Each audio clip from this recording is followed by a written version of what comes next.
Tayo'y isinilang na may kakayahang umibig. At ito rin ang dahilan kung bakit tayo bumabangon tuwing umaga ng may ngiti sa mga labi. Pinipilit nating harapin ang bawat hamon sa buhay para sa mga taong sa buhay natin ay pinipiling manatili. Ikaw kabarangay, ano ang kaya mong gawin para sa pag-ibig? Dear Papa Dudut, isang mainit na pagbati po sa lahat ng mga kapwa ko kapuso at kabarangay na nakikinig ngayon sa Barangay Love Stories. Ako po si Joy, 50 years old na sa kasalukuyan, may asawa na at 2 anak.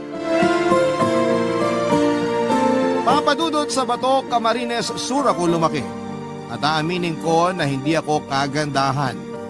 Nasa 5 feet lang ang height ko na naman ako naman kay nanay. May kaitiman naman ang kulay ng balat ko na parang sunog sa sikat ng araw. 4 kaming magkakapatid, yung panganay at yung ikalawa sa amin ay parehong nakapag-asawa ng maaga. Pinili rin nila na manirahan malapit sa palengke sa lugar namin para hindi malayo sa pinagtatrabahuhan nila. Yung sinundan ko naman na si Kuya Rolly na tanging nakapagtapos sa amin ay sa Laguna na nakatira kasama ang pamilya niya. Dalaga pa ako ng panahon na yun at nagtatrabaho ako bilang kahera sa isang grocery store. Ako na lang ang mag-isang naiwan sa bahay na nakasanla pa sa tiyuhin namin. Dahil sa liit ng kinikita ng iba naming kapatid, lalo na noong panganay sa amin na si Kuya Ben, kami na lamang ni Kuya Rolly ang naghahati sa pagbabayad ng tubo kada buwan. Kung hindi kasi namin yon gagawin ay tuluyan ang mawawala sa amin ang bahay, Papa Dudut. Mahalaga yon para sa aming magkakapatid. Yun na lang kasi ang alaalang naiwan ng mga magulang namin noong halos magkasunod pa silang pumanaw. Na isang layo noon para sa pagpapagamot ni tatay na naratay ng ilang taon sa higaan pero sa kasamaang palad ay binawian na rin ng buhay bago yung ika-30 kaarawan ko. Nag-decide na lamang akong umalis sa amin para makipagsapala naman sa ibang lugar. Kaya naman nagpatulong na ako kay Kuya Rolly, Papa Dudut.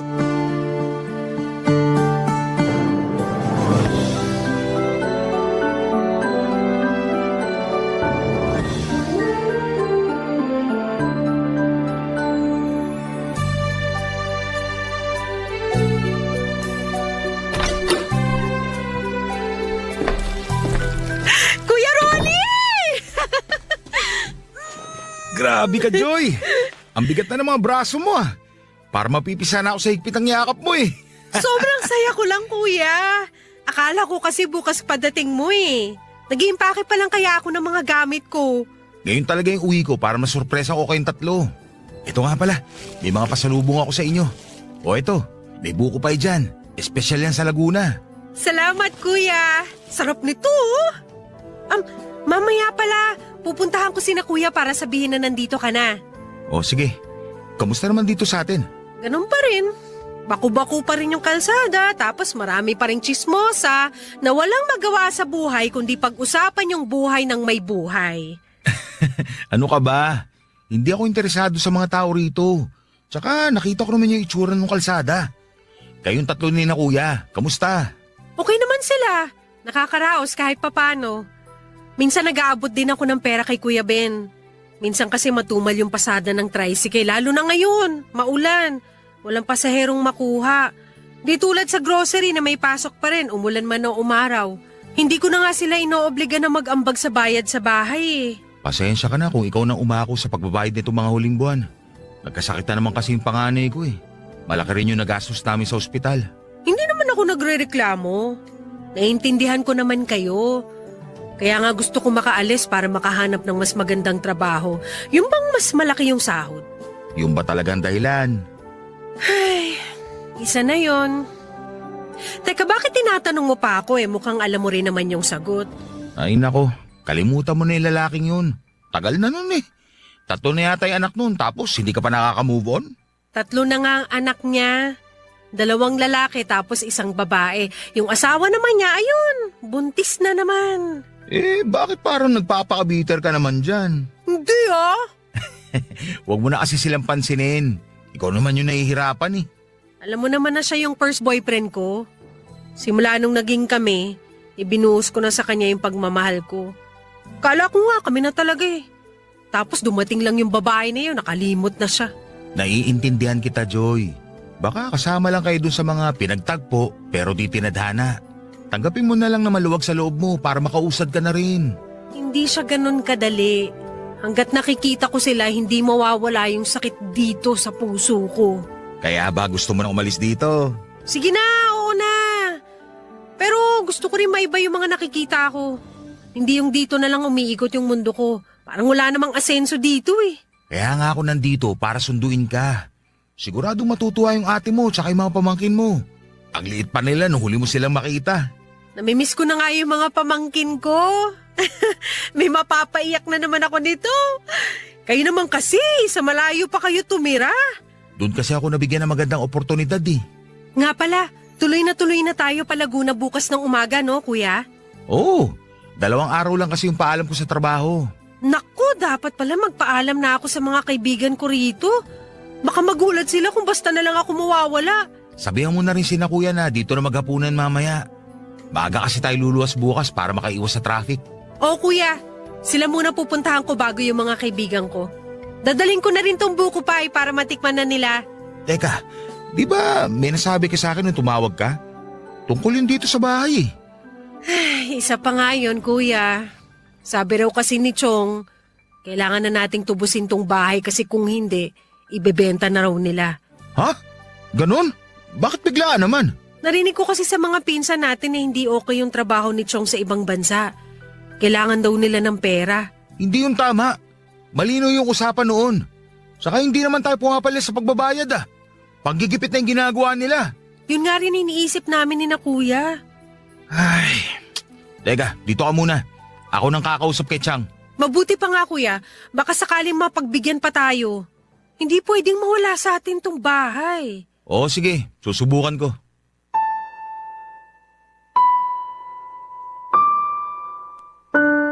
Papadudot na paaga nga noon ang dating ni Kuya Rolly at kinabukasan agad kaming bumiyahe pa Laguna. Kinausap na rin ni Kuya Rolly ang tiyahin namin para hindi na niya edetalye pa yung naging pag-uusap nila. Basta sinabi niya na lamang na tumaas yung babayaran namin kada buwan. Pumayag rin kaming magkakapatid para hindi mawala sa amin yung bahay. Wala na namang magawa si na Kuya Ben kundi ang sumang-ayon dahil hindi na naman sila nakapagbibigay ng panghulog. Kaya naman kinabukasan ay maaga na kaming lumuwas pa Laguna. Naghanap na agad ako ng mapapasukang trabaho kahit 1 linggo pa lamang ako noon sa bahay ng kapatid ko. Ayoko kasing maging pabigat sa kanya lalo na't alam ko na medyo kinakapos din sila noon dahil sa anak niyang pabalik-balik sa ospital. At hindi pa rin matukoy ng doktor kung ano ang sakit na meron ito. Maswerte naman akong natanggap sa isang kabubukas na tapsilugan malapit sa bahay ni Kuya Rolly. Nilalakad ko na lamang yon para makatipid sa pamasahe kahit papaano. Ang maganda pa roon ay libre ang pagkain namin. Tumagal naman ako ng 1 taon sa tapsilugan na yon bago ako umalis dahil sa naging kaalitan ko sa trabaho. Muli ako naghanap ng ibang trabaho pero hindi rin naman ako nagtatagal. Kung hindi kasi si Sante ako. Ako mismo yung umaalis. Madalas akong magkaroon ng kasagutan at kaaway sa trabaho. Hindi kasi ako puwapayag na basta na lamang kaya kayanin ng kahit na sino kaya ako lumalaban. Palagi nilang pinagdidiskitahan ang itsura ko. Pandak ng araw, may pagkamacho pa at malaki ang mga mata. May kadaldalan din ako na maala-armalite ang dating na siyang kinakairita ng ibang tao sa akin. Tuwing nagsasalita kasi ako ay hindi na sila nakakasingit pa. Tanging si Elsie lamang ang nakakaintindi sa akin noon at kayang sakyan ng ugali ko. Siya yung kapitbahay naming byuda at naging kaibigan ko noong tumira ako sa Laguna. 10 taon ang tanda sa akin ni Elsie at nag-aaral na sa high school ang 2 anak niya. Pero noong nagkakilala kami, nandun lang sila para magbakasyon at plano ring bumalik sa Cavite. Sa maikling panahon na yon ay doon nagsimula ang malalim naming pagkakaibigan hanggang sa naramdaman ko na lamang na naging espesyal na si Elsie para sa akin, Papa Dudut.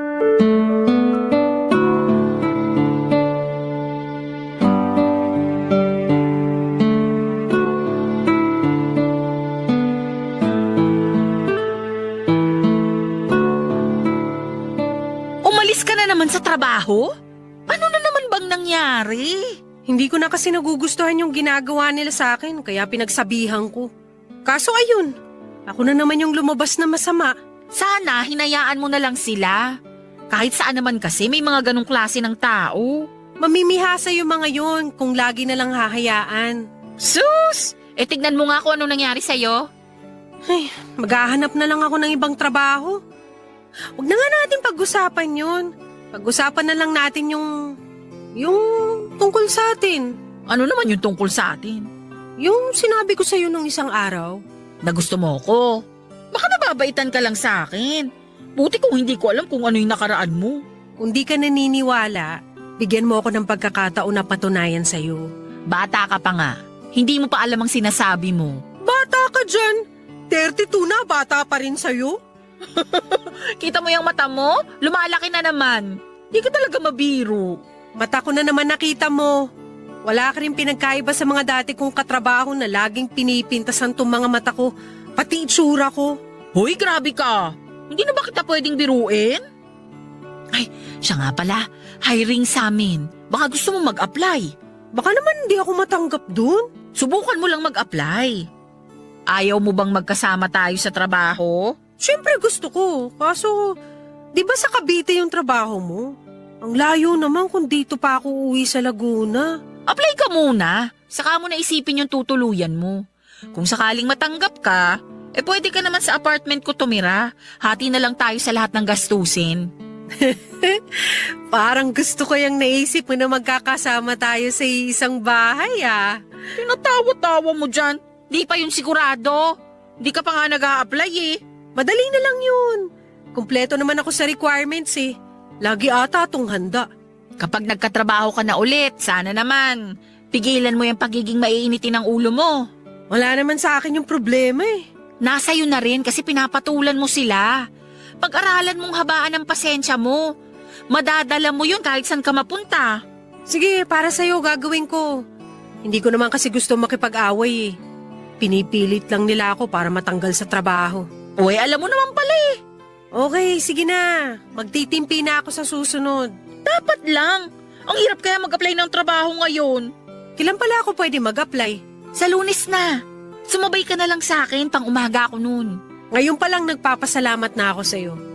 Akala ko kasi matatagalan na naman ako bago makahanap ng trabaho eh. Basta ha, yung bilin ko sa'yo. Opo! Wag lang puro opo, gawin mo. Sabagay, makakasama mo naman ako. Mamomonitor ko yung kilos mo dun. Aba, hindi pa tayo pero gusto mo na akong gwardiyan Gusto ko lang na magpakatino ka. Para ka kasing naliligaw na kaluluwa dyan. Lo, kaluluwa talaga? Ay basta, mas gusto ko na maging maayos yung buhay mo. Papa Dudut, hindi naman ako tomboy. Lalaki naman ang gusto ko noon. Pero hindi ko maintindihan kung bakit bigla na lamang nagbago yung nararamdaman ko para kay Elsie. Naging higit pa sa kaibigan ang tingin ko sa kanya.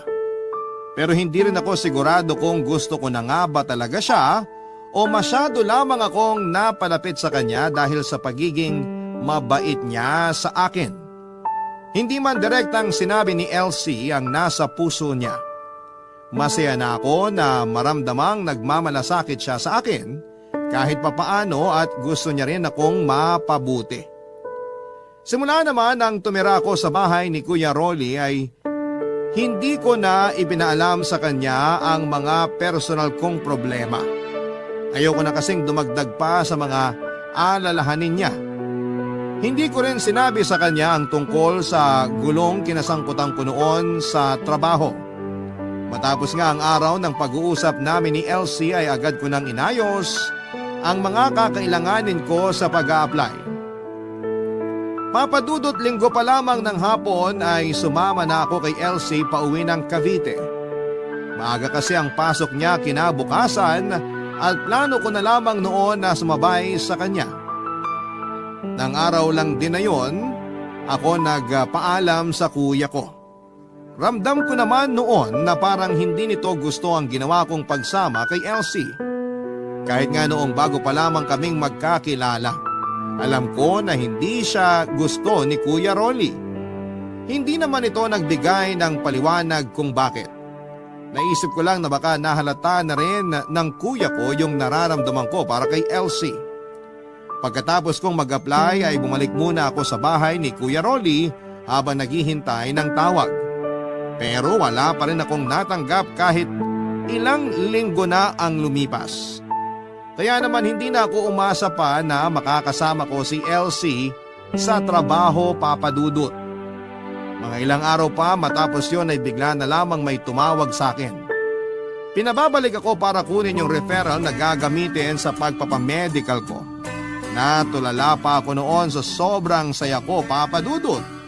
Dahil mukhang magkakatrabaho na ako at kasama ko pa siya. Barangay Love Stories. Barangay Love Stories. Noong makasiguradong magkakatrabaho na ako ay agad ako nagpaalam kay Kuya Rolly at sa mabait kong hipag. Kita ko sa mga mukha nila ang lungkot lalo na sa dalawa kong pamangkin. Naiintindihan ko naman sila, Papa Dudut, dahil ilang taon din kaming nagkasama sa isang bubong at sa ilang taon na yon ay wala kaming problema sa isa't isa. Si Kuya naman ay naglabas na rin ng saloobin bago ko umalis. Tama nga yung iniisip ko na tutol siya sa ideya na magkasama kami ni Elsie sa iisang apartment lamang. May usap-usapan daw kasing nakarating sa kanya na nililigawan ko na ang kaibigan ko. Hindi naman ako nagkaila pa at agad ko yung inamin sa kanya. Hindi na lamang nagsalita si Kuya Rolly pero alam ko na hindi niya nagustuhan ang mga sinabi ko. Nang makarating kami sa Cavite ay naging maayos naman ang mga unang buwan ng pagtira ko sa apartment ni Elsie, Papa Dudut. Aaminin ko na sa kauna-unahang pagkakataon ay nakaramdam ako ng tunay na kaligayahan. Kay Elsie ko naranasan kung paano asikasuhin sa pagkain at sa isusuot na damit. Bagamat bukang bibig ko lagi, ang nararamdaman ko para sa kanya ay sinigurado ko na hindi ako lumalampas noon sa limitation ko bilang respeto na rin para sa kanya.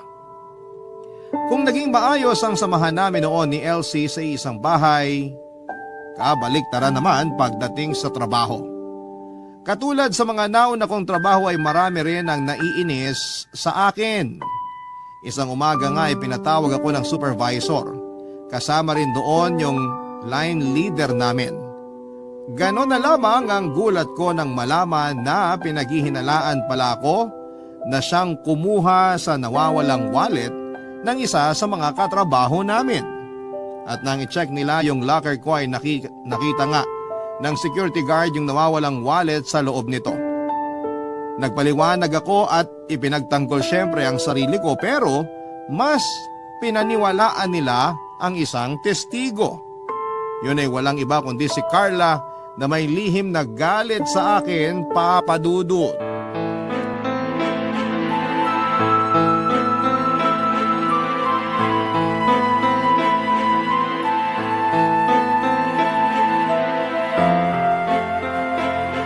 Hoy, Carla!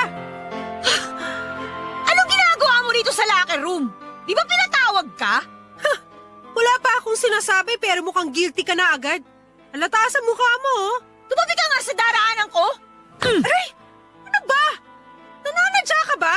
Nakaharang ka sa daraanan ko eh. Ano ba kasing kailangan mo? Ba't kinuwan mo ako ng kwento na hindi naman totoo? Hindi ko alam yung sinasabi mo ha. Huwag ka na magmaang-maangan. Pinatawag ako sa opisina dahil sa malimbintang mo. Alam ko na pakana mo yun. Ikaw lang naman ang may matinding galit sa akin dito eh. Hindi ko nga alam mga sinasabi mo. Ayaw mo pang umamin eh. Halatang halata ka na. Tumigil ka nga.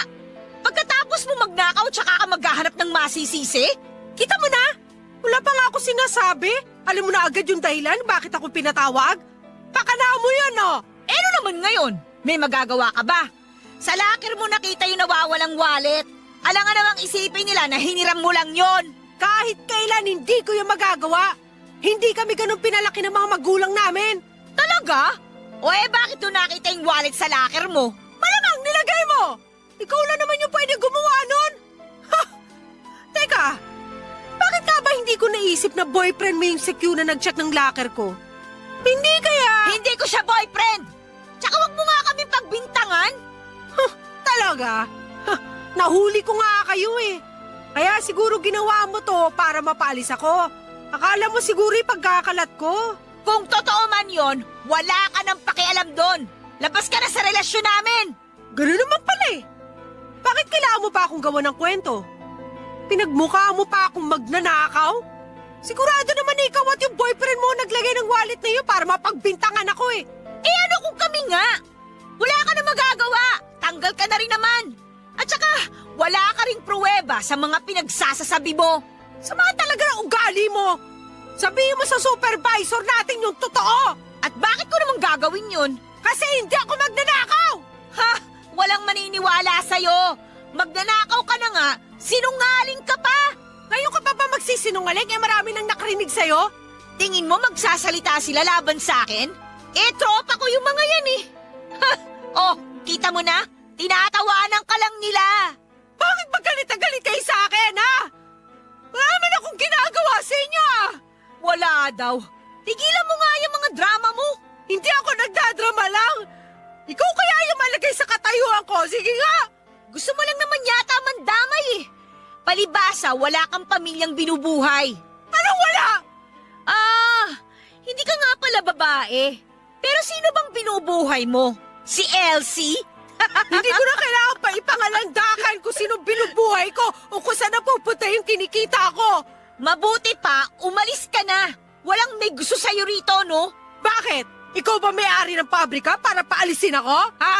Hindi nga ako. Pero bawal dito yung mga katulad mo na magnanakaw. Hindi totoo yan! Pwes, napatunayan na. Magnanakaw ka.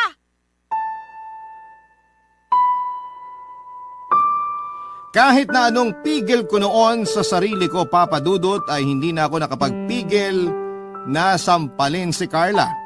Basta na lamang nagdilim ang paningin ko dahil sa bintang niya. Sabi naman ng mga nakakita ay nagpagulong-gulong pa raw kami sa sahig sa loob ng locker room at makailang beses kong isinalya si Carla. Hindi ko na maalala ang iba pang ginawa ko sa kanya, dala ng matinding galit. Nang muli kaming pinatawag sa opisina ay tahimik na lamang ako sa isang tabi at hinayaan ko na lamang na magsalita sila laban sa akin. Pakiramdam ko na mga oras na yon ay wala na akong karapatang pang magsalita dahil hinusgahanan nila ako kaagad. At kahit na anong sabihin ko ay wala na rin namang maniniwala sa akin. Kung nandun lang sana si Elsie kahit papaano ay magkakaroon ako ng kakampi. Ang kaso'y hindi siya nakapasok ng araw na yon dahil may lagnat ang anak niya. Pero sa huli hindi na rin nagreklamo pa si Carla. Umalis ako sa pabrika na iyuko ang ulo. Pagdating sa gate ay kinapkapan muna ako ng gwardya bago pinalabas. Habang naglalakad papunta ng sakayan ay panay ang agos ng luha ko, Papa Dudut. Para kung batang naghahanap ng kakampi ng mga oras na yon. Pakiramdam ko ay kriminal ang tingin nilang lahat sa akin. Dahil sa mga nangyari parang tinamad na akong maghanap ng bagong trabaho. Hindi ko rin sinabi kay Kuya Rolly ang pagkakatanggal ko sa pabrika. Marami na kasi siyang iniisip, kasama na ang bahay namin sa probinsya. May konting ipon pa ako noon kaya naisipan ko na lamang na magtinda ng ihaw-hihaw sa harap ng apartment para hindi ako maging pabigat kay Elsie. Ayoko rin kasi na may masabi ang mga anak niya tungkol sa akin, lalo na tutol din ang mga yon sa pagsasama namin sa iisang bubong. 3 buwan na ako noon sa pagtitinda ng ihaw-ihaw. May pagkakataon na malakas at meron din namang araw na sobrang hina. Katulad ng araw na yon, maaga kong tinapos ang pagtitinda dahil maliban sa malakas ang ulan. Wala rin namang bumibili maliban sa mga kapitbahay. Pero hindi ko akalain na yung araw din na yon ang maglalapit sa akin sa isang panibagong opportunity, Papa Dudut.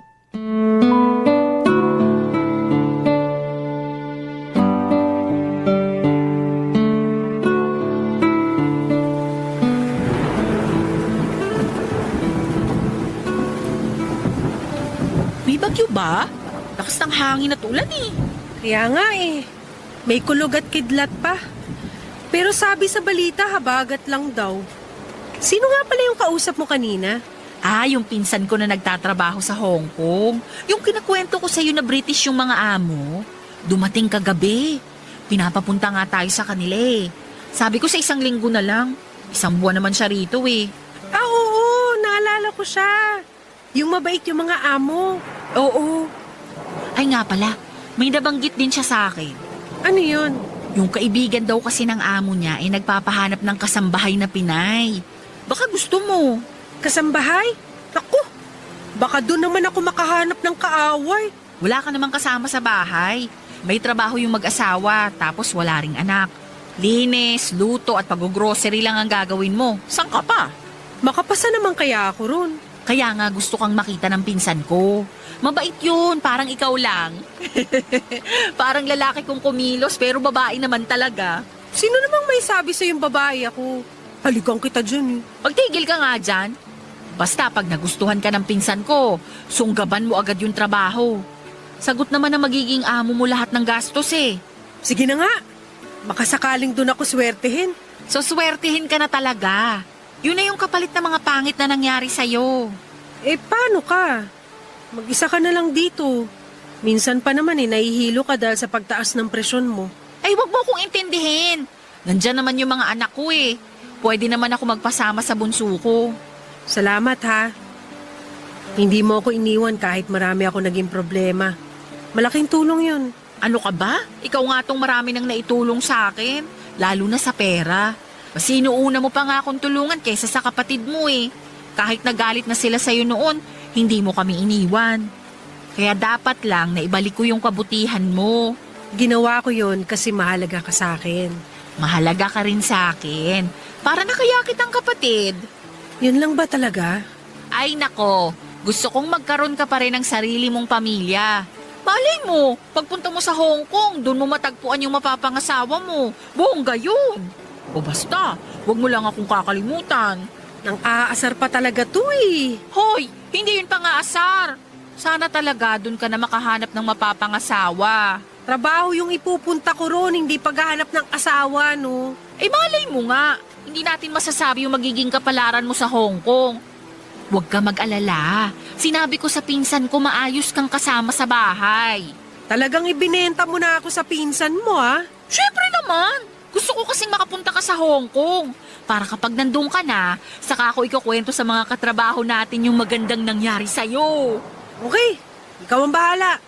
Basta ako, wala na akong pakialam sa kanila. Papadudot ng makaharap at makausap ako ng pinsan ni Elsie ay may mga tinanong lamang siya sa akin. Tapos ay sinabihan na ako mag-asikaso ng mga kakailanganin ko sa pag-alis. Ang sabi pa niya ay huwag daw akong mag-alala dahil mabait ang mga magiging amo ko. Ang kaso, ang gusto raw ng mga ito ay kamag-anak niya lang din yung kukuning kasambahay.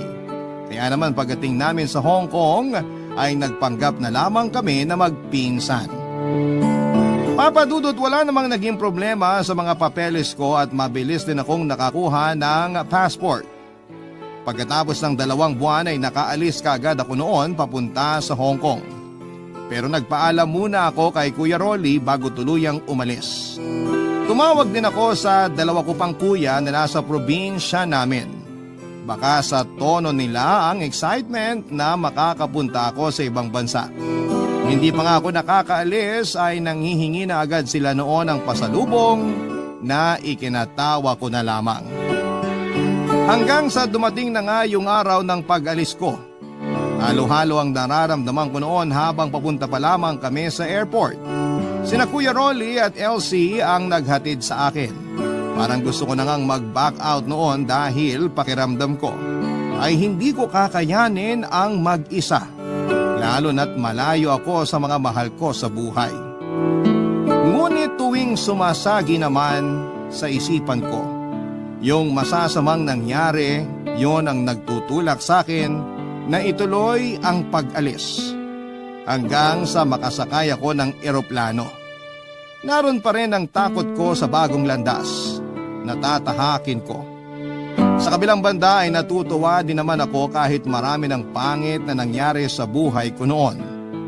Kundi dahil sa maling bintang sa akin ay hindi ako matatanggal sa pabrika. At hindi rin darating ang panibagong opportunity na dala ng pinsan ni Elsie. Doon ko napagtanto, Papa Dudut, na minsan ay may mga bagay rin na nawawala at kailangan ko ng bitawan. Nang sa ganon ay mayakap ko yung mas malaki pang biyaya na darating sa buhay ko. Barangay Love Stories. Barangay Love Stories. Mabilis na lumipas ang isang taon kong pagtatrabaho sa Hong Kong, Papa Dudut. Totoong mabait ang mga amo ko at magaan lang ang naging trabaho ko. Malaki ang bahay nila pero madali rin namang linisan. May sarili akong kwarto doon kaya nagkaroon din ako ng privacy. Inaamin ko, Papa Dudut, 1 buwan pa lamang ako noon sa Hong Kong pero parang gusto ko nang umuwi ng Pilipinas. Hindi po biro ang homesickness na naranasan ko ng panahon na yon. Gabi-gabi akong umiiyak at tumatawag kay Elsie kahit nasa trabaho pa siya. Mabuti na lamang at mabait at maunawain ang mga naging amo ko kaya binigyan nila ako ng panahon para makapag-adjust. May mga pagkakataon pa rin naman na nalulungkot ako at namimiss ko ang Pilipinas pero tiniis ko na lamang yon para kahit papaano ay makatulong ako sa mga kapatid ko. Ako na rin yung umako sa buwan ng hulog para sa bahay namin sa probinsya. At minsan pa nga ay nagsabi ako kay Elsie na gusto ko siyang padalhan pero mariin siyang tumanggi. Bukod sa pagtanggi niyang yon sa inaalok kong tulong, naramdaman ko na rin, Papa Dudut, ang unti-unti niyang pag-iwas sa akin. Naging madalang na ang pagsagot niya sa mga tawag ko kaya hindi ko maiwasang magtaka tuwing tumatawag ako noon sa bahay nila. Yung bunsong anak na niya ang laging sumasagot. At kapag tatanungin ko kung nasaan si Elsie, iisa lang ang laging sagot nito. Hindi raw nito alam.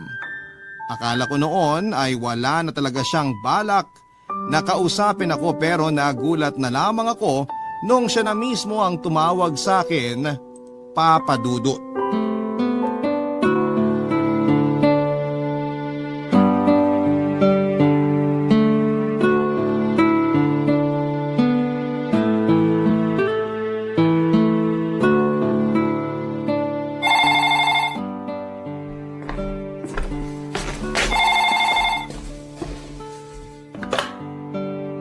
Hello? Hello, Joy! Ako to si Elsie! Kumusta? Buti naalala mo pa ako. Uy, pasensya ka na ha. Medyo busy kasi eh. Lagi ka bang overtime sa trabaho? Hindi sa trabaho. Pasensya ka na ha. Hindi ko nabanggit nung huli tayong nag-usap na umalis na ako sa trabaho. Natanggal ka rin ba? Hindi ako yung kusang umalis. Bakit ka nga umalis? Patapusin mo muna ako sa pagsasalita kasi. Ang bagal mo kasi magkwento. Ano ba kasing nangyari? Okay naman ako. Gusto ko lang talaga mag-resign sa trabaho. Kasi alam mo naman na hindi ko na rin kaya yung panggabi. Saka yun din ang gusto ng mga anak ko. Yan lang ba ang sasabihin mo? Kilala kita, Elsie. Meron pa nga. Pero sana, lawakan mo yung pangunawa mo. Alam mong mahalaga ka sa akin. Sabihin mo na kasi, pinapakaba mo ko eh. May boyfriend na ako. Tulad ko, wala na rin siyang asawa. Byudo na. Anong sabi mo? Pasensya ka na kung nabigla ka sa sinabi ko.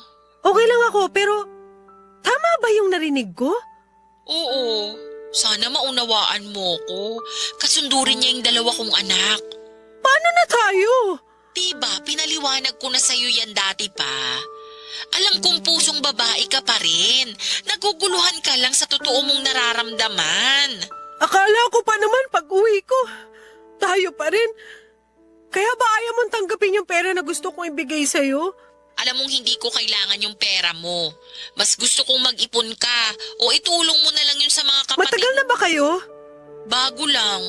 Kinikilala pa lang namin yung ugali ng isa't isa. Kapag sinaktan ka niya, magsumbong ka lang sa akin. Ako nang bahala. Oo ba? Ikaw yung unang makakaalam pag sinaktan niya ako. Yun lang bang dahilan kung bakit mo ko tinawagan? Oo. Tsaka gusto ko rin kumustahin yung kalagayan mo dyan. Hindi ka na ba naho-homesick? Minsan. Pero sanay na rin. Nagbababad na lang ako sa panonood ng TV kapag wala nang gagawin. Hindi naman mahigpit si na madam. Nabanggit nga pala sa akin ng pinsan ko na niyaya ka niya sa tambayan ng mga kapwa OFW nyo dyan pero ayaw mo naman daw sumama. Alam mo namang hindi ako mahilig gumala kahit nung nandyan pa ako sa Pilipinas. Tsaka parang may trauma na ako eh. Baka doon pa ako makahanap ng kaaway. Ayoko na. Dito na lang ako. Sa bagay. Basta kapag gusto mong mamasyal dyan, tawagan mo lang daw siya. Nabanggit nga rin niya sa akin yan nung dumalaw yung mga amo niya rito kasama siya. Tsaka may mga Pinay din naman sa mga kapitbahay namin dito eh. Kaya may nakakausap ako minsan. Mabuti naman at kahit paano may nakakausap ka dyan. Oo nga eh. Teka, bakit matamlay ka pa rin? Ano bang gusto mo na maging reaksyon ko? Kakasabi mo lang na may boyfriend ka na. Huwag ka nang magtampo. Pag uwi mo, ipapakilala kita sa kanya. Hindi na ako uuwi dyan. Uy, parang kang bata. Pero alam mo, hinihiling ko na matagpuan mo na rin yung lalaking tatanggap at magmamahal sa'yo ng totoo. Sabi ko nga sa'yo, hindi naman ako lumalabas dito, kaya malabo yung sinasabi mo. Malay mo naman, baka yung lalaking nakatakda para sa'yo, siya pa mismo yung pupunta dyan para magkakilala kayo. Ay, wag mo kasing mamaliitin yung kapangyarihan ng pag-ibig. Tigilan mo nga ako. Nagkaroon ka lang ng bagong boyfriend, naniwala ka na sa mga kalokohang yan. Nagsasabi lang ako ng totoo. Tama na nga itong usapan natin. Mahal na babayaran mo sa bill ng telepono niyan. Okay lang, minsan lang naman ako tumawag eh. Sige na, ako na lang tatawag sa susunod. Ingat, bye. Papadudot na lungkot ako sa ibinalita ni Elsie pero hindi na ako gaanong nasaktan. Siguro'y dahil kahit noong nasa Pilipinas pa lamang ako ay matagal ko nang tinanggap na magkaibigan lamang kami ni Elsie at hindi na lalampas pa roon. Inabala ko na lamang ang sarili ko sa ibang bagay para hindi ko na siya maisip pa. Sinunod ko na rin ang payo ng pinsan niya na lumabas at pamasyal naman para hindi ako laging nakakulong sa bahay ng mga amo ko. Hanggang sa dumating na nga ang araw na parang nagdilang anghel si Elsie. May dumating kasing bisita habang abala ako noon sa pagpupunas ng mga sapatos. Napatingin ako noon sa wall clock sa sala. Minsan kasi ay nakakaligtaan ko na ang oras sa sobrang dami ng ginagawa ko at hindi ko namamalayan na nakauwi na pala yung mag-asawa. Pero nagtaka ko dahil 2 oras pa naman noon bago sila umuwi. Medyo kinabahan ako, Papa Dudut. Yun kasi ang kauna-unahang pagkakataon na may nag-doorbell na hindi ko naman kilala. Isang matangkad na lalaking naka-Amerikana ang napagbuksan ko ng pintuan. Tumingala ako para makita ko ang mukha niya, kahawig niya yung amo kong lalaki na asul ang mga mata at blonde ang buhok. Mas bata nga lang siyang tingnan kumpara sa amo kong lalaki. Ngumiti siya sa akin at agad na nagpakilala, Papa Dudut. Kaibigan daw siya ng mga amo ko. Bigla ko naalala noon yung nakukwento nilang kaibigan na kababayan nila na nagtatrabaho sa Hong Kong. Nagdalawang isip ako noon na papasukin siya pero sa huli ay pinatuloy ko pa rin. Pagdating naman ng mag-asawa ay sakalang nila sinabi na nakalimutan nilang ibilin sa akin na darating ang kaibigan nila para doon na maghapunan. May 1 linggo na rin noon ang lumipas nang muling bumalik ang kaibigan ng mga amo ko. Oliver daw ang pangalan niya. Nung una ay napapadalas lang ang paghahapunan niya roon hanggang sa halos araw-araw na ang naging pagbisita niya. At ang nakakagulat pa ay may dala siyang bulaklak para sa akin. Kahit na hindi ako masyadong tuwid sa pag-iingles ay naiintindihan ko naman ang mga sinasabi niya at nakakasagot ako kahit halos mamilipit na nga ang dila ko noon. Dahil sa lagi niyang pagdadala ng regalo at bulaklak ay hindi ko na rin naitago noon ang nararamdaman kong kilig, Papa Dudut. Lalo na noong ipagpaalam niya sa mga amo ko yung paglabas namin tuwing day off ko. Dahil ayaw ko na ring magpakipot pa ay sinagot ko na nga si Oliver makalipas lamang po ang isang buwan. Gusto ko sanang ilihim muna sa pamilya ko ang relasyon namin pero nang magkausap kami ni Kuya Rolly, napansin niya na may kakaiba sa boses ko, Papa Dudut.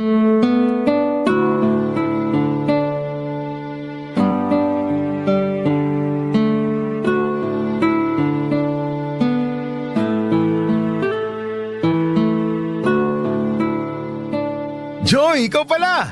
Mukhang masaya ka. Iba yung timbre ng boses mo ngayon kaysa nung huli tayo magkausap. Maganda lang kasi yung araw ko ngayon. Ay, hindi pala.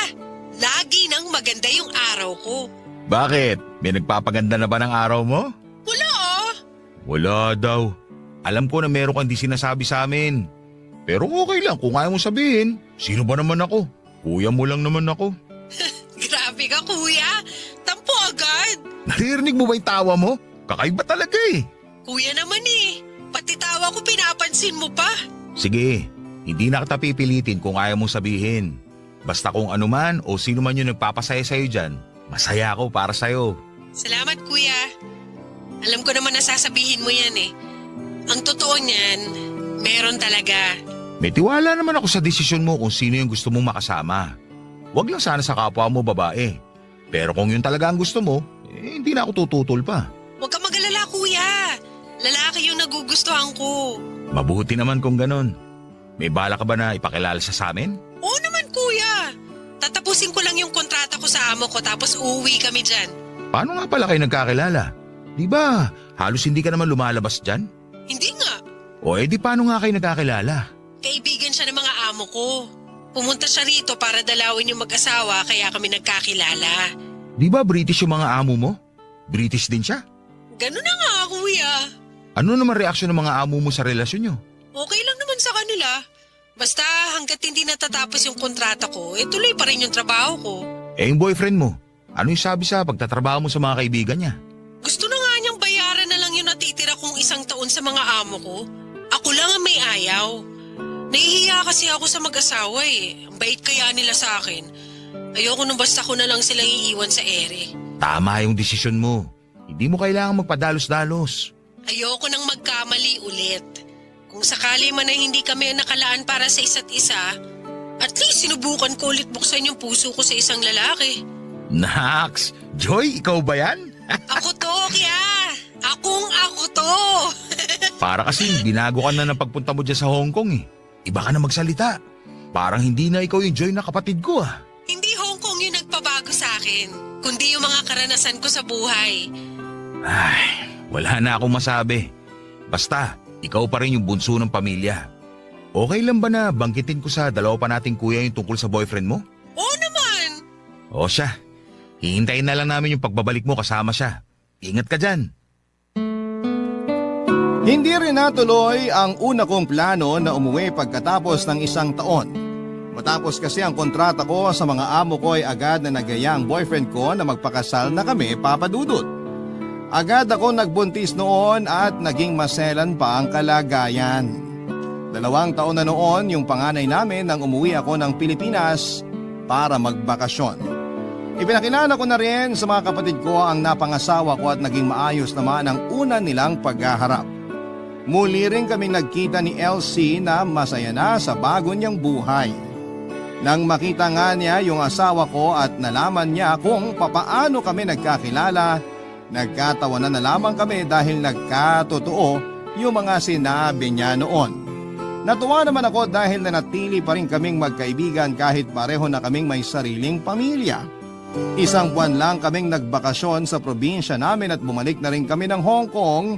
Dinalaw ko lang ang mga kapatid ko at binisita yung bahay namin na ng mga panahong yon ay sa awa ng Diyos ay tapos na naming matubos at pinapa-renovate na. Sa ngayon, Papa Dudut, ay masaya at payapa ang buhay namin dito sa Hong Kong. Halos hindi nga ako makapaniwala na parang kailan lang ay nandito po ako bilang isang kasambahay. Hindi ko rin akalain na darating ako sa punto ng buhay ko na makakabuo rin ako ng sarili kong pamilya. Masaya pala, Papa Dudut.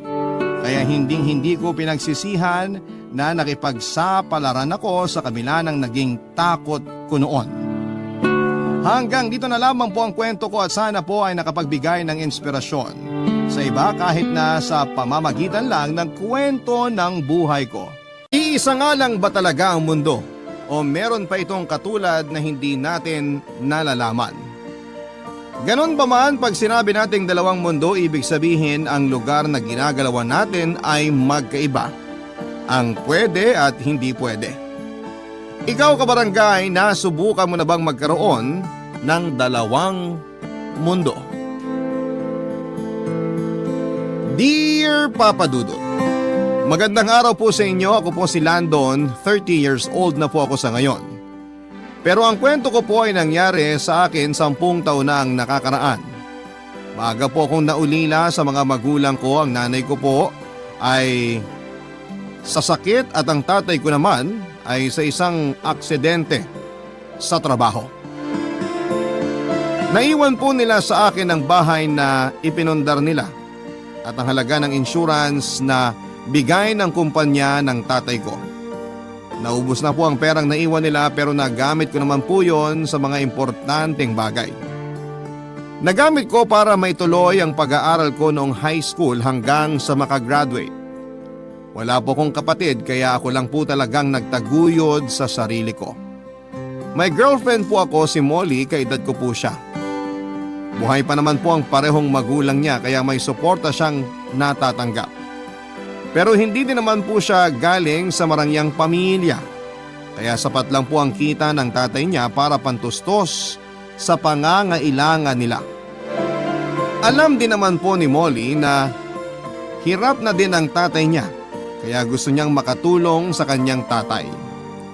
Noong nasabi niya sa akin na gusto niya din magtrabaho ng part-time ay sakto din naman po. Kasi matatapos na ang kontrata ko sa pinagtatrabahuhan ko bilang kontraktual lang naman po ako dahil nga po sa part-time job lang. Kaya nag-usap kami na sabay na kaming maghanap ng trabaho. Inantay niya na lamang ang ilang araw na matapos na ang kontrata ko saka po kami naghanap ng trabaho sa mga job opening.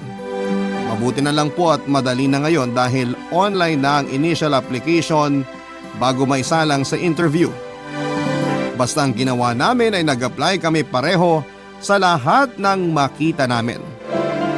Kasabay po noon ay ang dasal na matanggap sana kaming dalawa sa isang kumpanya para magkasama na kami sa pagpasok at pag-uwi.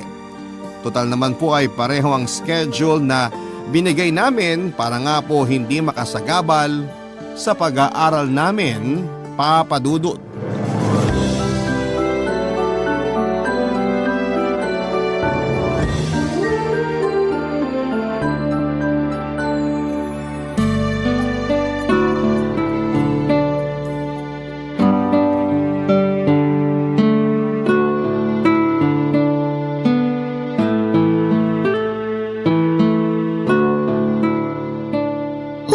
Ano ba yung itsura mo?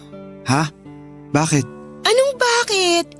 Abot lupa na yung nguso mo at ang noo mo parang gusot na crepe paper. Grabe ka naman. Lukot na yung crepe paper, ginusot mo pa. Kasi naman, bakit ba kanina ka pa ganyan? Okay naman ako ah. Sus, sa tagal natin magkasama ngayon lang kita nakita na ganyan. Ano bang problema? Wala. Ah, wala ba? Sige, edi wala. Ito naman, nagtatampo pa. Paano hindi ako magtatampo? Pinaglilihiman mo na ako. Wala naman ah. Ay nako. Sandali. O ano nga? Pasensya ka na ha. Medyo nadedesperado lang ako. Bakit? Patapos na ang kontrata ko. Ang huling sweldo ko sa 1 buwan na. Matapos nun, wala na. Natatakot ako na baka magkaproblema ako sa mga bayarin sa bahay. Tapos ilang buwan na lang, Kailangan ko ng bayaran ng loan ko sa eskwelahan. Hoy, umayos ka nga. Hindi ka pa naman nagka-problema mula nun Oo, ngayon pa lang. Ano ka ba? Tiwala lang. May darating na para sa'yo. Pasensya ka na. Saan? Masyado akong makasarili. Ano? Kakaisip ko sa sarili ko. Nakalimutan ko na ikaw din naman may problema din. Alam mo, kung magiging positibo tayo, positibo din ang darating. Kaya ngumiti ka nga. Hindi pa katapusan ng mundo. Pasensya ka na talaga. Oh, ngiti na. Eto na nga. Ngiti ba yan? Para kang kumain ng maasim na mangga eh. Eto, Ay, pilit masyado. eto na. Ay, sobra naman. Nakakainis ka naman eh. Ayan, yan ang natural. Hindi naman ngiti ito eh. Tawa tong ginagawa ko. O, di mas maganda. Laging may dahilan para tumawa at ngumiti. Ikaw ang dahilan ko. Eh, bakit ka nakasimangot kanina? Kalimutan mo na yon. O siya. Ngayon, mag-usap tayo kung anong pwede natin magawa. Kailangan magpasa pa tayo ng magpasa ng resume natin. Para the more chances of winning. Pero seryoso, pagpasensya mo na ako minsan kung maarte ako ha. Hindi ka naman maarte. Normal lang naman na malungkot. Pero lagi mo din iisipin na may mga magpapasaya sa'yo ng ibang bagay. O tao. Tama. Sorry uli. Balik sa umpisa. Ikaw talaga. So, anong plano? May iba kasi na hindi nag-a-advertise sa net. Baka pwede tayong umikot bukas pagkatapos ng klase natin. Total day off ko bukas. Maganda yan. Parang date na din natin. Date na walang pera. Kailangan ba pag date pera ang magpasaya? Ang importante, nandun yung magde-date. Tama. Saan tayo iikot? Minsan kasi pag nagtanong ka, bigla nilang may isip na kailangan pala nila. Magbabakasakali tayo? Wala namang masama kung magtatanong lang. Tama! Isipin na lang natin na mamasyal tayo. Kaya ipahinga mo yung paa mo ngayon dahil mahabang pasyalan ang gagawin natin bukas. Minsan talaga kailangan bumalik sa pagiging old school, no? Oo, ang convenient ng technology. Pero minsan kailangan nating mapagod dahil baka may mas magandang resulta. Yan nga, think positive. Naalala ko tuloy nung una ako naghanap ng trabaho. Nag-a-apply din ako ng mano-mano. Oo, mahirap din kasi yung hintay ng hintay. Baka ang ending nga. Kaya natin to. Oo naman. Dumating na nga po ang araw na kinakatakutan ko. Natapos ang kontrata ko at wala pang trabaho na dumarating. Ang nagdatingan ay ang mga kailangang bayaran pati na nga po ang loan ko sa eskwelahan. Hinuhulugan ko lang po kasi ang tuition ko, Papa Dudut. Mabuti po ay napakiusapan ko ang eskwelahan na isasabay ko na sa susunod na hulog ang hindi nabayaran para sa buwan na yon. Pumayag naman po sila dahil siguro po ay unang beses pa lamang na nangyari sa akin ang mahuli sa pagbabayad, Papa Dudut. Sila Molly, kahit alam kong hindi din naman gaanong kasapat ang kinikita ng tatay niya, ay inaabutan ako ng kahit na magkano para pang gastos sa pamasahe at pambili din ng kailangan sa eskwela. Dahil yung huling sweldo ko ay para lang sa pambayad ng kuryente at tubig.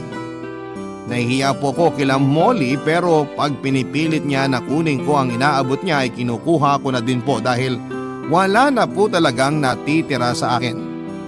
Hindi lang po yun, sa kanila na din po ako pinapakain ni Molly sa tuwing tanghalian at hapunan. Sobrang hindi ko na po talaga alam kung ano ang gagawin ko, Papa Dudut, pero napakabait po talaga ng Diyos. Dahil may tumawag sa akin, isa sa mga kumpanya na pinagpasahan namin ng resume, Papa Dudut, sinabi na tanggap na daw ako dahil maganda naman daw po ang credentials ko, ang qualifications at ang background sa pagtatrabaho kaya direkta na nila akong tinanggap. Kailangan ko lang daw pumunta sa opisina nila kinabukasan para sa briefing. Nakahinga po ako ng maluwag matapos ang balitang yon. Pero hindi po nagtagal yon dahil bigla kong naisip si Molly. Magkasabay kaming nag-apply, paano ko po siya iiwan. Kailangan ko po ang trabaho pero ayokong sumama ang loob ni Molly. Hindi ko alam kung paano sasabihin sa kanya pero kailangan ko nang sabihin.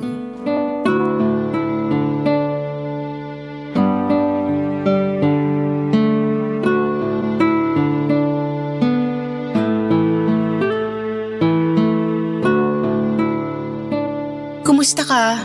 Ayos naman. Yung loan mo sa school, kumusta? Napakiusapan ko naman sila na ihahabol ko. Mabuti naman. Ikaw, kamusta ka? Ganun pa din. Teka, kumain ka na ba? Sandali, may natira pang tanghalian dyan. Mamaya na, maghahapunan na rin naman. Pero baka nagugutom ka. Hindi naman, ayos lang ako. Sigurado ka ha? Oo, salamat. San ka pala galing? Yun nga ang sasabihin ko. Oo nga, sabihin mo na. Kasi ayan na naman yung malungkot mong mukha. Ikaw din kasi mukhang malungkot kaya nadadala ako. Kasi may gusto din akong sabihin sa'yo. Ano yun? Mamaya na, ikaw na muna. Molly, Oh, ano ba yan? At ang lalim ng hinga mo ha? kasi natatandaan mo yung fast food chain na pinag-applyan natin? Natatandaan ko lahat ng fast food chain, restaurant at kung ano-ano pang shop na pinag-applyan natin. Oo, Anong oo? Ano ba yung sasabihin mo? kasi galing ako sa opisina nila kanina. Anong ibig mong sabihin? Molly, natanggap kasi ako. Nagpunta ako sa briefing kanina. Hindi na kita nasabihan. Wala na kasing load ang cellphone ko. Talaga? Huwag ka sanang magalit. Anong wag magalit? Bakit ako magagalit? Hindi ka nagagalit? Hindi no, masaya nga ako. Pero paano ka? Anong paano ko? Okay ako. Okay na okay. Masaya ako dahil natanggap ka. Kinabahan pa naman ako kung paano ko sasabihin yung ibabalita ko. Ano ba yung ibabalita mo? May tumawag na din sa akin kanina yung fast food chain. Pinapapunta din ako bukas para sa briefing. Ha? Salamat Lord! Nakakatawa naman tayo. Hirap na hirap sabihin yung balita, yun pala pareho naman tayong tanggap. Ay, para ako nabunutan ng tinik sa dibdib. Ako kaya, kasi alam ko na mas kailangan mong trabaho tapos ako pa yung natanggap. Siyempre ang hirap nun no. Oo, alam ko ang pakiramdam. Okay daw yung schedule natin. So, sabay tayong papasok sa eskwela at pagkatapos ng eskwela, sabay tayong pupunta sa store at sabay na uuwi. Ang galing nang nangyayari. Ito yung kopya ng kontrata ko. Pinapirma na ako kanina. Tapos start na ako sa Monday. Patingin. Eto, Ha? bakit? Hindi ito yung fast food chain na tumanggap sa akin. Ibig mong sabihin magkaibang kumpanya? Oo. Pero teka, yung branch mo, dun din sa lugar kung nasan yung branch ko? Yung katapat na fast food? Oo, yun nga. Sa kabilang banda, okay pa rin naman pala. Oo, kasi sabay pa din tayo papasok at uuwi. Yun nga lang, magkaiba tayo ng papasukan. Ayos na yan, at least magkatabi lang. Magkatabing magkatabi. Kung hindi ako nagkakamali, ang pagitan lang ng mga store natin, yung maliit na daan papasok sa drive-thru ng store nyo. Oo nga yun.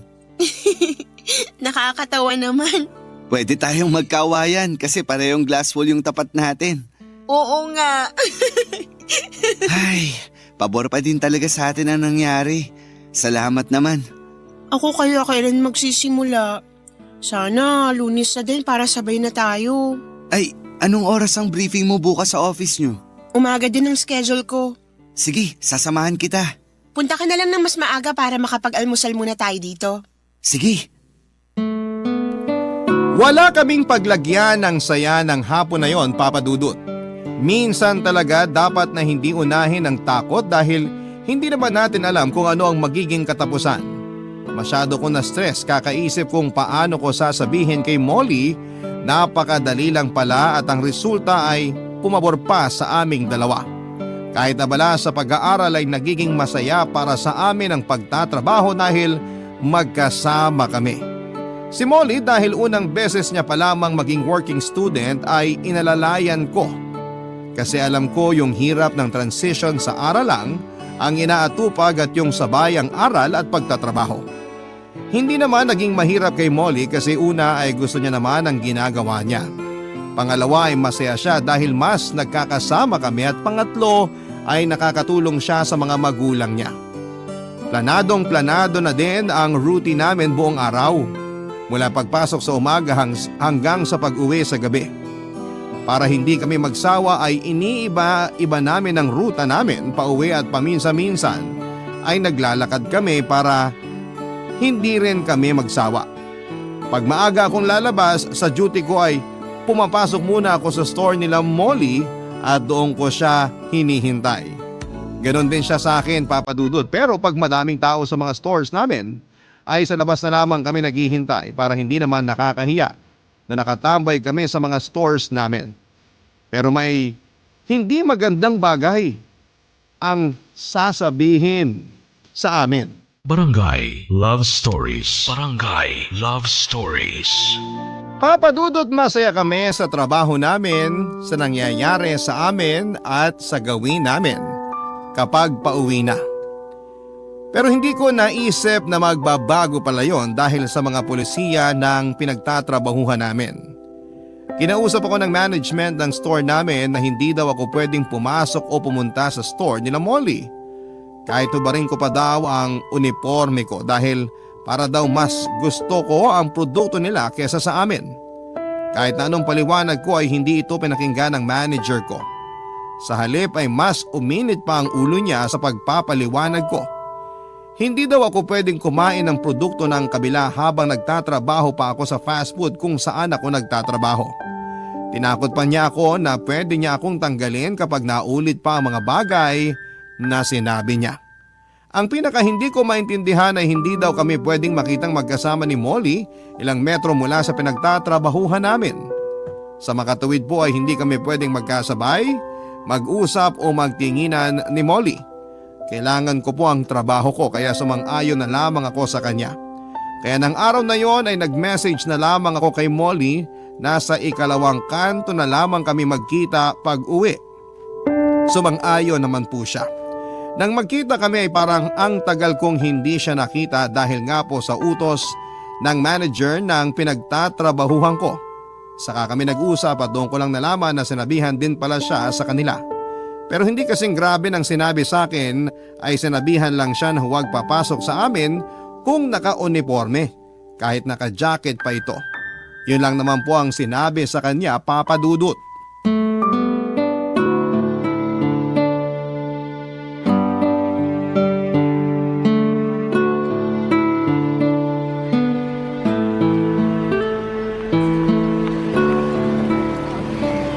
Mas maluwag naman ang store nyo kaysa sa amin. Yung ayaw akong papasukin sa inyo ng naka-uniforme, tama lang naman. Well, hindi naman natin talaga ginagawa yun eh. Oo nga, kapag nagpupunta ako sa inyo, naka-t-shirt na ako. Yun nga lang, suot ko pa rin ang pantalon. Ako naman nagdodoble ako ng sweatshirt o jacket. Pero yung sayo, parang paalala lang. Yung sa akin, pagbabanta eh. Pagbabanta? Oo, sabi ng manager namin kapag may nilabag pa raw ako sa mga sinabi niya, tatanggalin niya ako. Naku, sundin mo na lang siya. Pero sobra naman ata yung utos niya. Wala tayong magagawa, kaya sundin mo na lang siya kaysa madamay ang trabaho mo. Ganun na nga siguro. Mag-ingat na lang tayo. Siguro ganun na nga lang, doon na lang tayo sa kanto na yun magkita pag uwian. Doon din tayo maghiwalay kapag papasok na. Pero sandali, kasi ako lang naman ang binawalan ng manager namin na bawal pumasok sa inyo, di ba? Hindi ka naman binawalan ng manager mo na bawal pumasok sa amin. Ang sabi lang, basta hindi ka naka-uniforme. Oo. O, edi pwede kang pumasok sa amin at maghintay. Teka lang, paano sinabi ng manager mo na bawal mo akong tingnan o kausapin? Edi wag tayong magtinginan o mag-usap. Gagawa na lang ako ng senyas pag lalabas na ako. Pwede ka nang mauna at susunod ako. Nakakatakot yan. Baka mapahamak pang trabaho mo. Yun naman ay kung sakaling mauuna kang lumabas. Ayoko kasi maghihintay ka dyan sa kanto mag-isa. Huwag mo akong alalahanin, kaya kong sarili ko. May hikain na naman dyan. Doon na muna ako tatambay. Pero... Naku, Landon, huwag na tayong magpilit. Baka ikaw naman ang magipit. Hayaan mo na, konting sakripisyo lang naman. Sige, sabi mo eh. Masaya ka ba sa trabaho mo? Oo, okay naman ang mga kasama ko. Maliban na nga lang sa manager namin. Halos lahat sila inis dun sa manager namin, pero wala na lang umiimik. Sinabihan din ako nung isang kasamaan ko na wag nang lumaban kasi ilang kasama na nila ang tinanggal nun. Tinanggal? Pareho ng dahilan sa atin? Hindi, iba-iba eh. Yung isa humingi lang ng extension ng 1 hour sa duty niya, tinanggal. Masyado daw demanding. Yung isa, nagtanong bakit kulang yung oras na nabayaran sa kanya. Tinanggal, masyado daw maangal. Sobra naman siya. Naku, kung makakaharap mo siya, maiinis ka sa kanya. Nakaharap ko na siya. Sinimangutan ako nung dati tapos pinagsabihan ako na wag daw ako magkalat. Napaisip ako kung anong kinalat ko. Bakit ngayon mo lang nakwento yan? Sobra na yun ah. Hayaan mo na siya. Basta tayo masaya. Huwag mo na siyang pansinin ha. Huy. Oo, Galing sa ilong? Huwag mo na lang siyang pansinin ha. Importante, may trabaho tayo. oo. Teka, eto na naman ako si Selfish. Ikaw, hindi ko natanong kung kamusta naman ang first time mo magtrabaho. Wala namang madaling trabaho pero makakalimutan naman ang hirap kung masaya tayo sa ginagawa natin. Tama, Pero ang sarap sa pakiramdam yung makakatulong na ako sa magulang ko.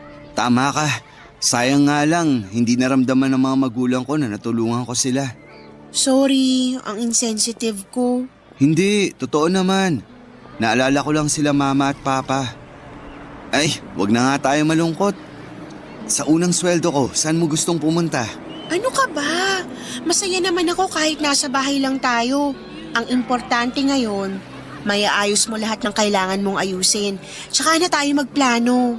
E di ganun na lang. Doon na lang tayo mag-celebrate sa bahay nyo para kasama natin kakain sina nanay at tatay. Makabawi man lang sa mga pakain nila sa akin ng tanghalian at hapunan. Huy, walang naniningil ha. Masaya sila nanay at tatay sa ginagawa nila. Alam ko, kaya nga mahal ko sila eh. At mahal ka rin nila. Nakakatawa no? Walang problema sa mga magulang mo ang relasyon natin. Pero yung manager namin, pinapakailaman tayo. Hayaan mo na nga lang siya. Para tuloy tayo sila Romeo at Juliet. Huy, ayoko. Bakit? Basta ayoko, hindi magandang ending nila. Oo nga, pero parang lang naman. Tara na nga. Tara na, Juliet! Nakakainis ka, bahala ka dyan. Uy, hintayin mo ako! Biro lang! Dahil sa hindi kami pwedeng makita ni Molly na magkasama o magkausap ay bumuo kami ng mga senyasan. Para kahit sa mga salamin ng mga store namin ay nakakausap namin ang isa't isa nang hindi nalalaman ng store manager ko. Minsan ay natatawa na lamang kami sa sarili namin kapag nag-uusap kami ng ganon. Ang sarap pala sa pakiramdam na para kaming naglalaro at para kaming nakikipagtaguan sa store manager ko. Kahit ang mga kasamahan ko ay hindi alam ang mga senyasan namin. Kaya nagtataka sila kapag minsan ay matatawa ako ng mag-isa. Ang lagi kong depensa ay may naaalala lamang ako. Pero papadudot hindi ko akalain na may magiging masamang epekto pala ang pagsulyap-sulyap namin sa mga glass wall ng store namin. Hindi dahil sa store manager ko kundi para sa aming dalawa mismo, papadudot. Hindi po sa pagyayabang pero may itsura po ako. Dahil po doon ay maraming mga babae naman ang madalas makipag-usap o minsan ay masyadong pisikal kung magparamdam ng pagkagusto sa akin. Doon na po nagsimula ang unti-unting pagsiselos ni Molly dahil nakikita niya nga po ang lahat ng nangyayari sa store namin. Dahil nga po sa glass wall na tagusan sa mga store namin, papadudot, hindi naman po silosa dati si Molly. Siguro po ay may psychological effect ang pagbabawal sa amin na magsabay, magtinginan o mag-usap. Kaya ko po nasabi yon ay dahil ako man po ay tinamaan ng pagsiselos kapag nakikita ko na palaging kausap ni Molly ang isa sa mga katrabaho niya. Isang araw na lang ay hindi ako hinintay ni Molly. Pagkalabas niya ay diretso uwi na kagad siya at sa tuwing pupuntahan ko siya sa bahay nila ay natutulog na daw ito. Sa pagpasok sa eskwelahan ay nauuna din siya at hindi ako hinihintay. Sa eskwelahan naman ay lagi siyang nagbabasa at ayaw magpaistorbo. Malalaman ko na lamang na umalis na at pumasok na sa store nila. Isang linggo na ganon kami. Hindi din siya sumasagot sa mga messages ko sa kanya, Papa Dudut. Sabay din po kami ng day off dahil nga po sa schedule na pinasa namin noong nag-apply kami. Kaya umaga pa lamang ay pumunta na ako sa bahay nila, Papa Dudut.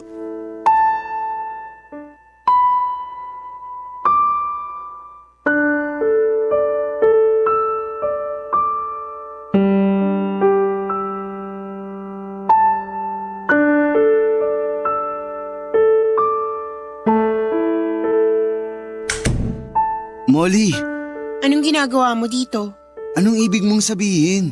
Palagi naman ako nagpupunta dito ah. Aalis ako. Day off natin, saan ka pupunta? Bakit kailangang malaman mo? Molly, 1 linggo na tayong hindi nagkakausap. Nagkikita man tayo, hindi ka din naman nakikipag-usap. Pagpupuntahan kita, lagi kang tulog sa umaga, lagi kang nakaalis na. Hindi ba dapat sabay tayong papasok? Mabuti na yon para iwas sa store manager mo. May sistema naman tayo para hindi niya tayo makita. Mabuti na yung nag-iingat, baka mahuli pa tayo. Molly, mahigit 2 buwan na nating ginagawa yun. Hindi naman tayo nahuhuli. Bakit bigla mong naisip na mahuhuli tayo? Basta, Anong basta? tsaka na tayo mag-usap. Kailan? Palagi mo akong iniiwasan. Busy lang ako. Saan? Bakit kailangan mong malaman? Kasi ganun tayo. Yun tayo. May kailangan akong bilhin. Sasamahan kita. Wag na. Gusto ko. Ang gusto mo lang bang masusunod? Wala bang kwentang desisyon ko? Sasamahan lang naman kita. Lagi naman tayong ganun. Baka oras na para maiba naman. Anong maiba? Bakit? Gusto mong ibahin? Lando naman, nasasayang ang oras natin. Kailan pa nasayang ang oras natin sa isa't isa? Ang dami namang tanong. Ako din madami pang gagawin. Tutulungan nga kita. Ang kulit mo naman eh. Molly, bakit ka ba nagkakaganyan? Anong bakit? Wala naman akong problema. Kung wala kang problema, sasamahan kita. Hindi na nga lang ako aalis. Bakit? Anong bakit? Sige, kung yan ang gusto mo, hindi ako magsasalita. Matutulog na lang ako. Molly, kagigising mo lang. Pati ba pagtulog ko kailangan kontrolado mo? Hindi kita kinokontrol. Sinasabi ko lang sa'yo. Ano bang gagawin ko na hindi mo ako guguluhin? Guguluhin. Mamaya na tayo mag-usap. Maghihintay ako dito. Paano ako mapapakali kung nandyan ka? Molly, ano ba to? Bakit ba? Alam mo, walang mangyayari sa usapan na to. Kasi wala kang sinasagot sa mga tanong ko. Kasi wala namang dapat sagutin. Sabihin mo sa akin kung anong nagawa kong mali. Landon, pakiusap naman. Bumalik ka na lang mamayang hapon. Maghihintay ako dito hanggang gusto mo nang makipag-usap. Mahiya naman tayo kila nanay at tatay oh. Baka madinig nila tayo isipin nag-aaway tayo. Kung hindi tayo nag-aaway, anong nangyayari sa atin? Wala akong inaaway. Mas masakit pa sa inaway ang ginagawa mong pananahimik. Kaya nga, tsaka na tayo mag-usap. Huwag na muna ngayon. Masama ang pakiramdam ko. Anong susunod na excuse mo? Napunta ka na sa masama ang pakiramdam eh. Bahala ka kung gusto mo maghintay. Matutulog ako. Papa Dudut, ewan ko kung maaawa ako sa sarili ko pero alam kong awang-awa ang nanay at tatay ni Molly sa akin. Hindi din nila alam kung anong nangyari kay Molly. Kinausap nila ako na bigyan na lamang muna ng oras si Molly para makapag-isip-isip. Pumayag ako, Papa Dudut. Ayaw pa muna nila akong paalisin hanggang sa hindi ako kumakain. Pero gumawa na lamang ako ng excuse. Parang hindi ko yata kayang kumain kung ganon ang nangyayari sa amin ni Molly.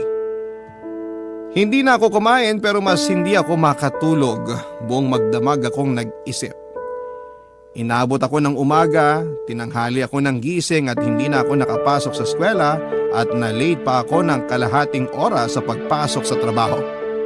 Kaya syempre, ayun na naman ang manager namin, nakahanap na naman ng butas para bulyawan ako. Tumahimik na lamang ako, Papa Dudut, kasi wala namang sense ang pangangatwiran ko. Isa pa ay late ako, parang ang hirap na mga twiran. Ayos na po sana eh. Hinahayaan ko na lamang siyang magalit sa pagka-late ko pero muntik na po akong sumabog noong sabihin niya na akala ko daw ay hindi niya alam na nag-uusap kami ni Molly sa glass wall. Hindi lang daw siya nagsasalita dahil ayaw niyang makialam. Papadudot kong nalalaman niya na patagong nag-uusap kami dati ni Molly nang senyasan para sa akin ay pakikialam na rin yon. Nagtatrabaho naman po ako ng maayos. Ayokong may magawang mali dahil ayokong makaapekto yon sa trabaho ko. Pero malapit na po akong magalit noong mga panahong yon. Bago niya ako pinaalis ay binigyan niya ako ng final warning. Final warning na agad na isang mali ko pa ay matatanggal na ako sa trabaho. Barangay Love Stories. Barangay Love Stories. Papadudot ayokong isama sa problema ko ang pakialamerong store manager ko dahil hindi naman siya importante. Ang tanging problema ko lang ngayon ay ang nangyayari sa amin ni Molly. Minsang nasa kitchen ako naka-assign ay dumating na naman yung babaeng customer na laging pumupunta doon para lamang magpa-picture at mayakap ako ng mayakap. Papadudot nasa kitchen ako pero pinapalabas ako ng store manager ko para daw i-entertain ko ang babaeng yon. Gusto bar na pala ang fast food chain na yon, papadudot. Hindi ako pumayag at sinabing sa kitchen ako naka-assign at isa pa ay hindi ko trabaho ang mag-entertain ng customer. Ang trabaho ko ay mag-assist ng customer pero hindi nakasama doon yung gusto ng store manager ko. Sana pala ay pinalabas niya ang mga mascot para mag-entertain ng customers. Kitang-kita ko sa mukha ng store manager ko ang galit. Opo, papadudot. Hindi po inis ang nakita ko sa mukha niya kundi galit.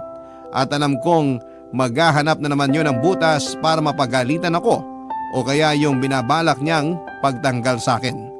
Dumating ang oras ng break time ko at binalikan na naman na ako ng store manager at inulit na puntahan ko daw yung babaeng customer. Sabi ko ay break time ko at saka ako lumabas, papadudot.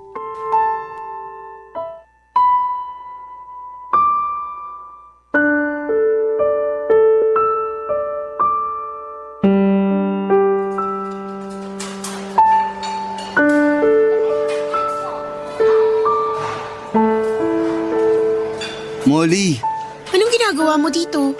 gusto kitang makausap. May trabaho ko. Di ba may trabaho ka rin?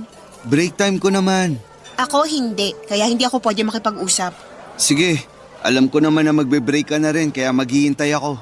Ano bang ginagawa mo? Hihintayin kita. Nag-iisip ka ba pag nakita ka ng store manager nyo? Hayaan mo siya. Gusto mo bang mawala ng trabaho? Mawalan na ng trabaho, wag lang ikaw ang mawala. Baliw ka na talaga. Halika nga, doon tayo sa likod. Magkita tayo doon.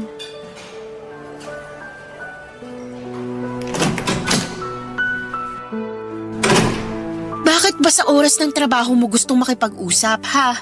Bakit hindi? Iniiwasan mo ako. Pagpupuntahan kita sa hapon, pinapasabi mo tulog ka na. Pagsusunduin kita sa umaga, laging nakaalis ka na. Ano bang problema? Tinatanong mo talaga sa akin? Oo, kasi gusto kong marinig sa'yo. Hindi yung pinapatay mo ko sa katahimikan mo. Masaya ka ba? Sa nangyayari ngayon? Hindi. Ako din. Hindi ako masaya sa mga harap-harapan mong pakikipaglandian sa mga babae. Molly, ano ka ba naman? Alam mo naman na hindi ko gagawin yun. Ah, hindi. Kung ayaw mong makita ko, edi ipasimento mo kaya yung salamin nyo. Wala akong ginagawa. Nakikipaglandian ka nga. Kinakausap ko lang sila kasi customer sila. Wow! Dapat ba lahat ng customer niyayakap? Hindi ko sila niyayakap. Kung may nakikita kang ganun, sila ang yumayakap sa akin, hindi ako. Pwede mo namang iwasan. Pero yung store manager ko, pinagsasabihan ako na wag ko raw bastusin ang mga customer. Pag kinakausap daw ako, makipag-usap ako at wag aalis. Ayun, nakahanap ka ng excuse. Buti na lang masama ang ugali ng store manager mo, kaya pwede mo siyang gamitin. Siya talaga ang nagsabi noon. Ikaw din naman, sinabi mo sa akin na wag na lang kumontra sa kanya para hindi madamay ang trabaho ko. Hindi ko alam. Anong hindi mo alam? Bakit hindi mo sabihin na nagsawa ka na din sa akin? Ano bang sinasabi mo? Totoo naman, diba? Saan ba galing yung iniisip mo? Nakikita ko dati na may mga ganung babae na lumalapit sa'yo pero nakikita ko kung paano mo sila layuan kaya malaking tiwala ko sa'yo. Pero ngayon iba na eh. Dahil nga sa store manager ko. Tapusin na natin ang usapan na to. Bakit? Dahil ba naghihintay na yung katrabaho mo? Bakit? Sabay ba kayo kakain? Anong sinasabi mo? Ako, hirap akong umiwas sa mga customer. Pero ikaw, kung makadikit sa katrabaho mo, walang kahirap-hirap. Bastos ka! Napakawalang hiya mo. Molly, sorry. Hindi ko sinasadya. Layuan mo na ako, Landon. Ayoko makita ka kahit kailan. Molly, wag naman ganito. Bitiwan mo ako! Molly, uminahon ka. Bitiwan mo ako! Molly naman. Umalis ka na! Molly! Bumalik ka na sa trabaho mo. Molly, mahal kita. Bumalik ka na, baka malaman ng store manager mo na nandito ka. Molly! Papasok na ako. Papadudot alam kong hindi sinasadya ni Molly ang pagsampal sa akin at ang pagtaas niya ng boses. Naramdaman ko po yun bago siya pumasok sa store nila. Yun nga lang po halos parang iskandalo ang nangyari dahil may mga taong nasa paligid na napatingin sa amin. Gaya nga po ng inaasahan ay nakarating yon sa store manager ko at walang pakundangan niyang sinabi na huwag na akong pumasok kinabukasan. Kunin ko na lang ang huling sweldo ko sa katapusan ng buwan. Papadudot, napakahalaga sa akin ang trabaho ko. Pero sa totoo lang po ay parang hindi ko iniinda yon nung panahon na yon. Ang lahat po ng atensyon ko ay nasa nangyayari sa amin ni Molly. Para sa akin kung mawawala si Molly parang wala na din namang halaga ang mga ginagawa ko sa buhay. Malaki ang pangarap ko para sa aming dalawa kaya sinabi ko sa sarili ko na kailangan kong ayusin kaagad ang nangyayari at hindi ko maaayos ay bahala na kung ano ang mangyari. Sobrang depresyon ang naramdaman ko, Papadudot. Ang hirap, ang sakit. Hindi po sa sumusuko ako pero gusto kong makausap si Molly sa huling pagkakataon. Matapos yun ay mananahimik na ako kung ayaw na niya sa akin. Kinabukasan ay naglakas loob ako na puntahan si Molly sa bahay nila. Pinapasok na ako ng nanay niya at nakaupo na lamang ako sa may sofa nila, balisa at hinihintay siya. Nakausapin ako, Papadudot.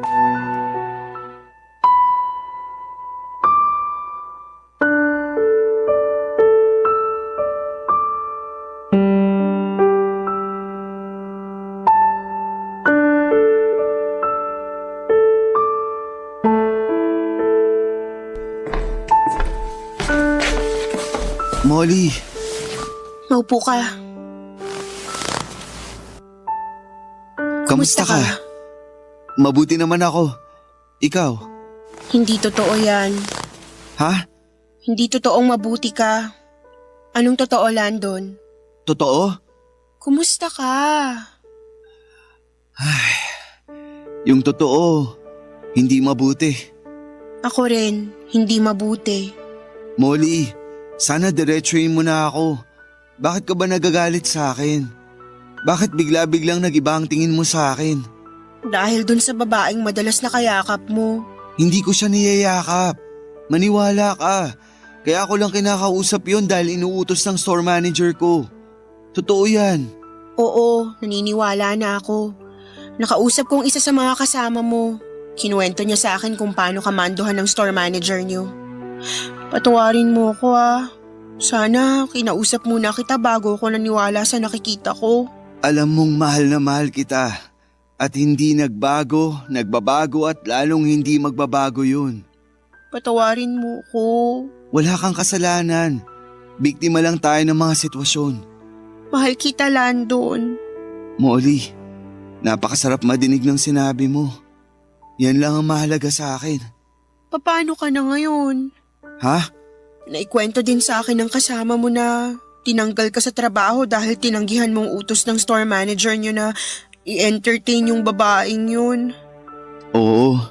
Di bale, maghanap tayo ng ibang trabaho. Marami pang mas magandang trabaho para sa'yo. Sa totoo lang, ngayon ko palang nararamdaman yan na wala na pala akong trabaho. Kasi ang mas importante sa akin nun, ang maayos ang nangyayari sa atin. Patawarin mo ko. Dinala kita sa ganong sitwasyon. Nagsisisi na ako sa mga nagawa ko.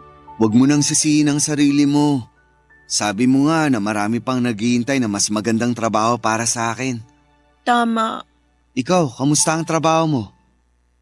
Landon. Bakit? Ano nangyari? Tinanggal din ako sa trabaho. Ha? Bakit? Nung araw na napagtaasan kita ng boses, nadinig nung store manager ko sa loob. Nag-iiskandalo daw ako dun pa sa loob ng teritoryo ng trabaho ko at naka-uniforme pa.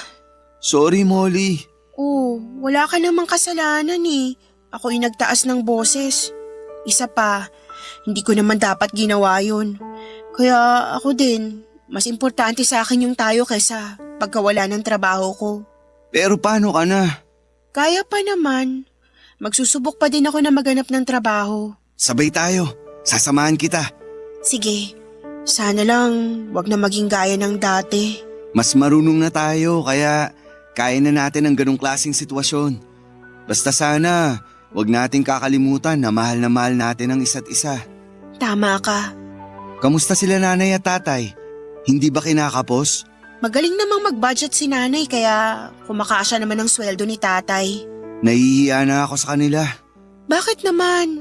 Marami na silang nagawa sa akin. Sana makaganti na ako sa kanila. Ayang ka na naman eh. Walang naniningil sa'yo. Alam ko naman yun. Basta gusto ko talagang bumawi. Kaso nga nangyari na naman to. Alin, yung pag-aaway natin o yung pagkawala mo ng trabaho? Unang beses pa lang naman natin nag-away. Knock on wood. Bakit? Ayoko nang maulit yung mag-aaway tayo. Oo nga. Ang lakas naman ng katok mo.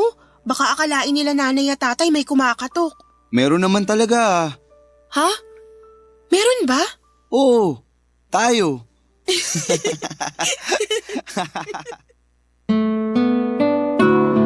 Papa Dudut, naghanap uli kami ng trabaho ng sabay sa online at sa physical application. Pero gaya nung una, syempre ang hirap na naman.